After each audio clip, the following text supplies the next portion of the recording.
Okay, so the next problem that we want to write an algorithm for is the searching problem. The problem itself is very simple, at least for us, which is that we want to locate an element in an ordered list. So you have an ordered list, and this is, by the way, very important that the list should be ordered. When your list is not ordered, that brings into that introduces some other issues that we'll discuss later.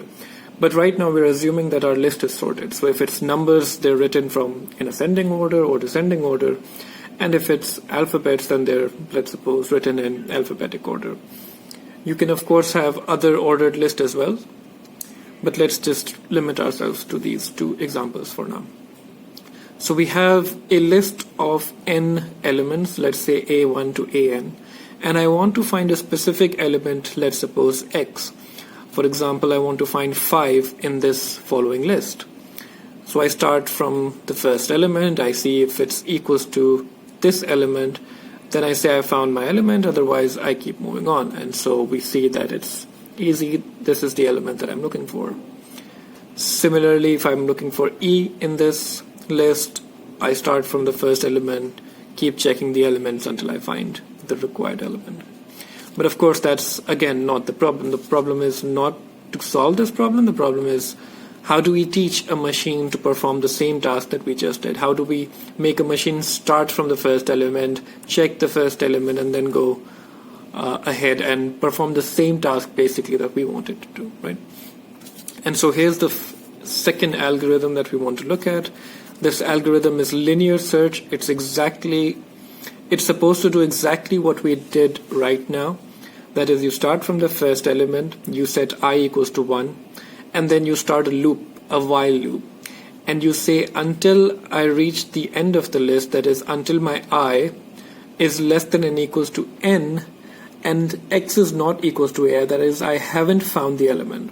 So keep going, keep performing this task until either you reach the end of the list or you find the element. If you don't do if you haven't done either of these, then you keep moving on until you either exhaust the list or you find the element. Then you set I is equals to I plus 1.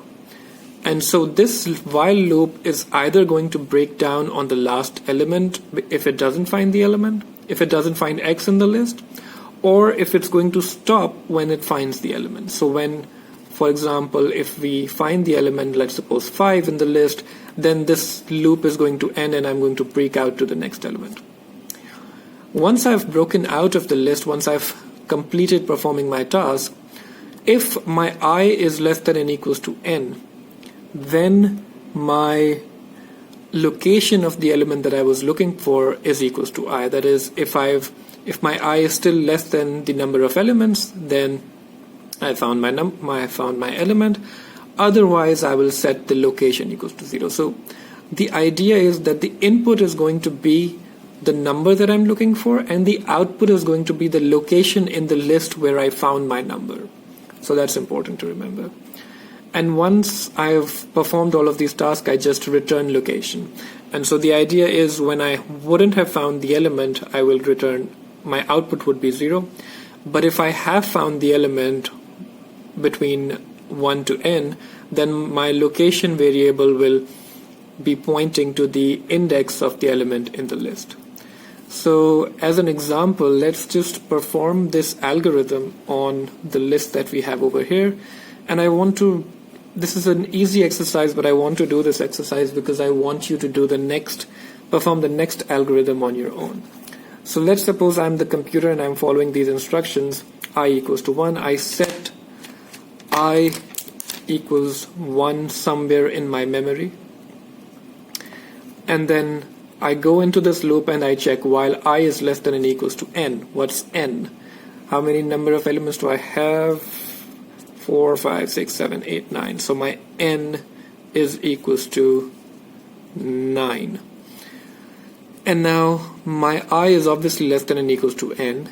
And x, the number that I'm looking for, let's suppose I'm looking for x equals to 5 in this list. I check both of these conditions. I is less than or equals to n, yes. And x is not equals to ai. At this point, ai would be a1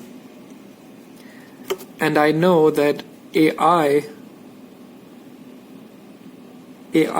is not equals to 5, and so I increment my I and set I equals to I plus 1, which means that my I is no longer 1, my I is now equals to 2. And then I perform the same task. I compare A2 with X, that's still fine. I is still less than N, that's still not true. And so both these conditions are not true, still not true, and therefore I'll keep moving on. And I'll keep doing that until I go past A3, A4, and A5. And at this point, my X is equals to A5. So my AND condition, this is still satisfied, but this is not satisfied. So if you think about it in terms of logical operations, this and this is not true because this is true, but this is now false. And so I will no longer perform the task of this while loop, and I will move on to the next statement. This statement says if I is less than or equals to N, which it's true because my I is now equals to 5. So I set location equals to I. Now I have set my location variable, location equals to 5. Else condition will not be executed, and now I just return my output would just be 5. So if I check my list, my number 5 was on index 5. So that's just linear search that we did ourselves. That's not the only way to perform this task. The benefit of having a ordered list is that you can exploit the fact that it's ordered and do the search much more quickly. The idea is encapsulated in this binary search. What you do is you don't start from the first element and start going through the entire list. What you do is you break down the list from the middle and you split it into two parts. And you just check the largest element of the first part. So this was my list. I broke it down into two parts as equal as possible. If it's an even numbered list, you can split it into two equal parts. If it's an odd numbered list, then one of these parts will have one more element than the other. And so what I do is I just check the last element of this list. Because I know this is ordered, this will be the largest element in this list. And if I'm looking for 5 in this entire list, then I know that if the largest number in this part is 3.5, then 5 cannot be in this entire list. And so I can just ignore this whole list and move to this part. And I know 5 must be in this list somewhere. And I repeat the exercise. I break it down again into two parts. And instead of going through the entire list, I just check the last element of the two parts, of the first part. This is 8. Of course, 8 is bigger than 5, which means my 5 has to be, the element that I'm looking for has to be in this list rather than in this, so I ignored this list. So I didn't check these numbers, I didn't check these numbers, which I would have done if I was doing linear search. I would have gone through all these numbers. Well, I wouldn't have checked these two numbers in my linear search because the search would have broken down here, but I would have still checked all of these numbers. We repeat the same exercise for these 3 elements. I split it into two parts. I check this number is bigger than 5. I split it again into two parts. I check this number, this is just one element, and this is the element that I was looking for. And I stop my search. And so the idea is, how do we translate this process that I've just done? This is a much faster process than linear search. So binary search would be much faster if we can teach our machines to perform binary search. And so this is the algorithm. And the idea is that we set two variables, I and j. I will keep track of the left endpoint of the search interval, and the search interval will obviously change, right? So if you break it down into two parts, the search interval will be the part that you're looking for, your element for in the list. And j will keep track of the endpoint of the search interval. And the idea is that you start a loop.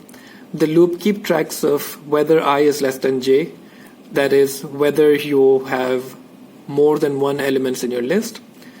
You find the middle point of that list. Of course, if it's an even number, that you don't need to do anything. But if it's an odd number, then we put this floor function, the floor function that we discussed. So for example, over here, when the number of elements were 1, 2, 3, 4, 5, if I try to divide 5 by 2, I will get 2.5, and flooring it will give me 2. And so the middle point is defined by this floor function. Right. And I plus j divided by 2 will give you the middle point. So we start in this loop, I'm defining my middle point, and then I'm checking whether x is greater than am, that is the last element of my list. Is it greater than that or not? And then I set I equals to m plus 1. If my element was bigger than the largest element of the first part, then I have to look in the second part. Else I set j equals to m, that is, so just to give you a simple example, my I was equals to 1 and my j was equals to, how many elements do I have? 1, 2, 3, 4, 5, 6, 7, 8, 9, 10. I had 10 elements. My middle element will be equals to floor of I plus j over 2, which is basically 11 over 2, which is floor of 5.5, which is 5. So my m is equals to 5. 1, 2, 3, 4, 5. This is my element A5. And my algorithm says that if x is greater than am, my x was equals to 5. And so x is bigger than A5 because 5 is bigger than 3.5. And because this condition is satisfied, I will change the value of I to m plus 1. So m plus 1 would be 6 because m is 5 right now. I will take this I and bring it here. I equals to 6. And basically, this allows me to ignore this entire list. I would recommend that you go through this entire procedure. Suppose that you're the machine that is following this process step by step and apply it on either a list of your choice or in this example list that I've given you. And repeat the entire step-by-step procedure until you reach this last statement return and check whether the location is the correct location of the element that you were looking for.